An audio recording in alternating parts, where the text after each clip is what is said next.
ஒரு மனுஷனுக்கு 4 நிலைமைகள் இருக்கலாம். ஒண்ணு கவலையில் இருக்கலாம், அல்லது எதிர்காலத்தை குறித்தான பயம் இருக்கலாம். 3வது இதை 2ஐயும் விட்டுட்டு நோயிலே இருக்கலாம். சக்கம் அப்படின்னு சொன்னா நோயிலே இருக்கலாம்.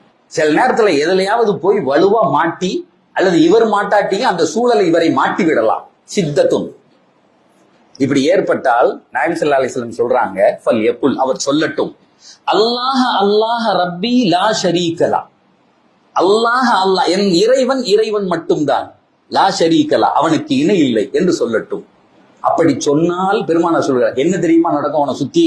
உடனே அந்த கவலையும் அந்த நோயும் அந்த அழுத்தமும் அங்கிருந்து எடுக்கப்படும். அதற்கு நேர் மாறான மகிழ்ச்சி தரப்படும்.